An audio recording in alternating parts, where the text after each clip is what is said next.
Lots of people excited about Hoppers, okay? Hoppers. Okay, let's start off there. Have you seen Hoppers yet? No. Did you already see it? I haven't seen it yet. You know, I think it is perfect. The kids are out of school this weekend. Many of them probably already watched it. It's spring break week. If you're like, hey, we don't want to be outdoors. It's getting warm. There's plenty of sunshine, which of course it's not going to be sunny today. You know what? You could probably take them to the movies later on this week before they go back to school. That's right, because Hoppers seems to be like a good movie. Pixar, they never miss. They always have good movies. I know. I love it, and I thought that she got inside the beaver. Right. But no, she's they're using like a machine, something like that. I don't get it, but I heard it's good. But a lot of people from us, a video of a polar bear playing with a giant pickle is going viral online.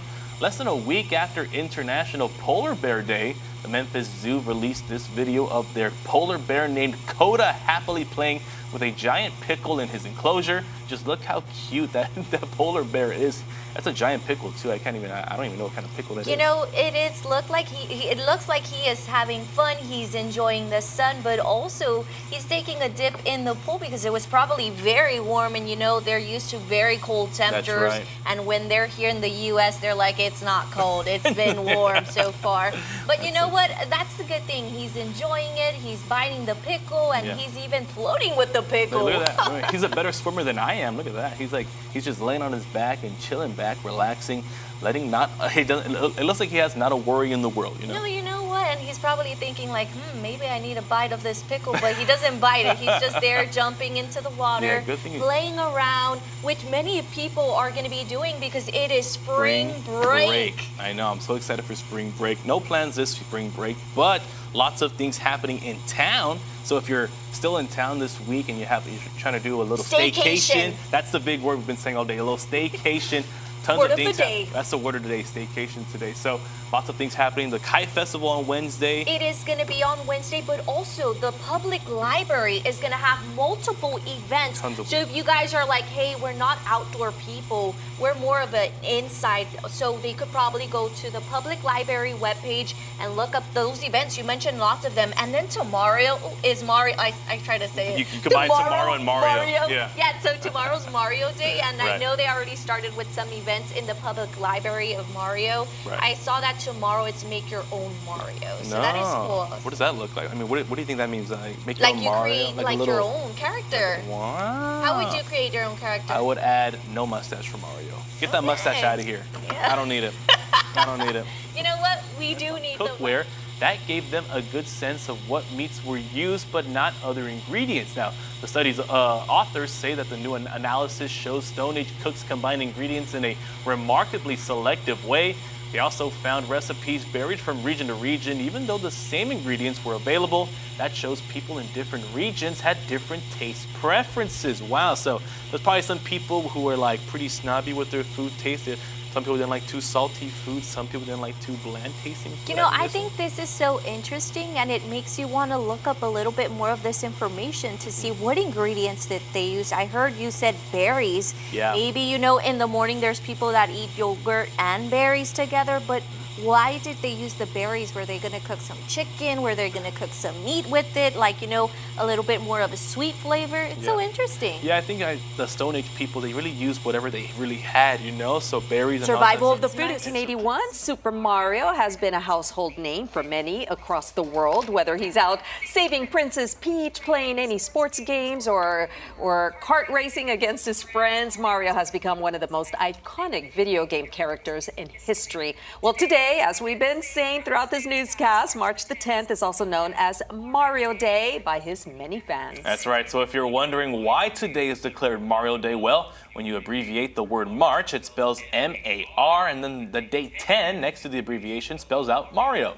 So today you can celebrate by wearing Mario-themed clothes and playing your favorite Mario-themed game. Nintendo is even having a sale on selected Mario games in the eShop on the Switch #2. So happy Mario Day to all who who celebrate. I think it's a very cool little event. I mean, it's like May the 4th for Star Wars Day. They have May the 4th, so it all. May the 4th be with you. Exactly. Never knew that. MAR for March, Yeah. and then 10th for the IO in Mario. So creative, right? These people Mario. get so creative with these days. Yeah. I'm like, I would never notice that looking at a calendar. No, not at all. But pretty neat there. It is pretty and neat. there are lots of Mario fans out there. There's lots of Mario fans here That's right. at KGNS. Our very own morning producer, Bianca Martinez, she's a huge Mario fan, so shout out to Bianca because she's the one who honestly informed us all on this Mario Day thing. Yeah, Right? I think she was Princess Peach also for Halloween.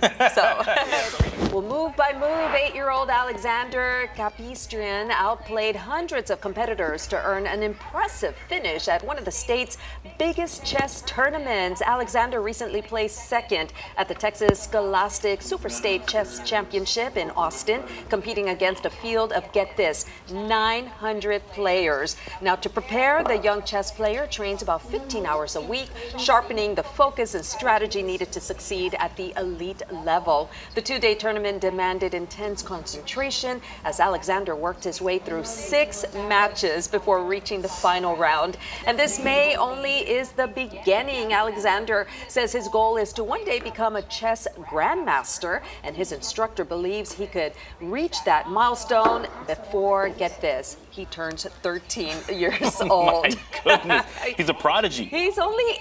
Oh my God, that's my crazy. Gosh. What were you guys doing when you were 8 years old? Oh my gosh, playing with Barbies. Not playing chess, that's for sure. Look how big those chess pieces are too. Wow. You know you're a pro when you've got giant chess pieces like that. Wow, so impressive.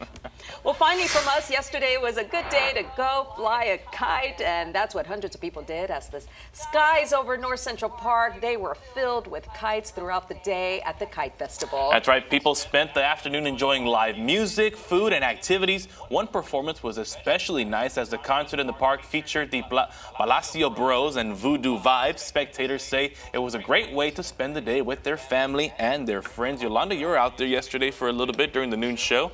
What did you see? What did you enjoy? How was it? You know what? I was early out there. They were barely setting up the stuff, and I was like, hey, we need to go early. Even Luigi, the photog, he was like, yep, we need to get parking space. That was good. We got parking space. It was still empty. Around 11 a.m., there was still some setup going on, and then slowly we started to see people coming in. Around the noon time, you didn't see much kites flying up there. Right. It was a little bit of a breeze. Then later on throughout the day, you felt more of that breeze. So that's why later on in the afternoon, there's still many people working, and they were like probably getting out of work, then taking the kiddos. And the bus shuttle is a great idea because, you don't want to beat the traffic there because there's lots of traffic. You're not going to find a parking spot. For sure. And they were trying to Yeah. have people not park in the neighborhood. Yeah. So what a great idea, like you said. Yeah, and then especially getting the bus just at Walmart, then bringing you to the North Central Park, then back to your car. That's perfect. No, it was a nice time. I had fun. It looked like I a got blast. on a horse, so I was like, yeah. I tried to fly my kite around 11 a.m. and in the morning it's not that windy, so you would see me running with the kite. No, that's Sounds awesome. good. Well, lots of people had a lot of fun out there, so very cool there. Well, comedian Nikki Glazer has signed on for a Golden Globe three-peat. She'll host the awards show for a 3rd time next January. Her performance earlier this year was acclaimed by both critics and viewers. Clips from her monologue were shared widely on social media. Successfully hosting an awards show is considered one of the toughest jobs in comedy. Glazer also has a new stand-up special called Good Girl, premiering on Hulu on April 24th. I mean, I could never stand in front of a giant crowd like that, full of my peers, and perform stand-up comedy. It's crazy. I just wish her the best of luck because, as you're mentioning, it's comedy, and in between that comedy, they have to make fun not just about themselves but of others. So you need to be kind of careful it's a there. very fine line you got to cross over. Yeah, but when you're a comedian, you learn. Yeah. She'll do a great job. I mean, it's her 3rd time, so you don't get invited to do it again just for nothing, No, you don't. But you know what? Let's see how Finally from us, Taco Bell is getting into skincare. Check this out. It says it'll offer Mountain Dew Baja Blast under eye patches this year. That's right. The chain says that they contain caffeine and citrus The 2 ingredients needed to provide cooling hydration for your skin. Other ingredients and a release date have not yet been published. I mean, what do you guys think? I don't use this kind of stuff because my skin is just naturally glowing all the time. Oh my so God. I don't really know too much about these eye little masks thing. But what do you guys? What y'all's take I on like that? it. I'm gonna give it a try. I mean, you know, if it's got the moisturizer, the citrus, of course, Right. the vitamin C, all that is good for your skincare. So, Right, and it probably smells like a Baja Blast, I assume, right? We all have a good smell, the Baja Blast in the morning, right? And Yeah. you know what? I think they're gonna be refreshing. Ah. They're probably a little tingly on the skin and stuff. Probably burns But the it eyes. is cool. You know, you should try your skincare. I think it's good. There's What are lots you of. I know there's even the young generation is kind of like obsessed Oh, with yeah. skincare. Yeah, they're all trying That's what they all say. that new stuff. Yeah. Trying. Not me, though. I don't do that stuff. You will one day. Probably, honestly. The skin's gonna start sagging soon. I can feel it. Well, you know, the outdoor event that's taking place the second Saturday on San Bernardo, hoping for some good temperatures. Well, a zoo in southern New York introduced 4 very cute African lion cubs on Wednesday. They were brought out one by one and weighed in front of the cameras at Animal Adventure Park. Their names were inspired by their Valentine's Day birth. The boys are Romeo and Beau. Look at that. I mean, they look very adorable. How many lions were there? This is 4. Look Four? at there. Look at Okay, on the screen. four. It says 4. Okay, Just kidding. 4 cubs. Just 4 kidding. baby 4 cubs. baby I'm just cubs. checking if you know what you're Oh, reading. you're quizzing me, right? You're quizzing me. I'm playing. But yeah, that's cool for Valentine's. The names that they got chosen, it's perfect. Yeah, I think it's perfect. Nothing better than little cute baby little animals, But right? they look a little bit big being babies. They're gonna grow to be pretty ginormous if you ask me. But let's see how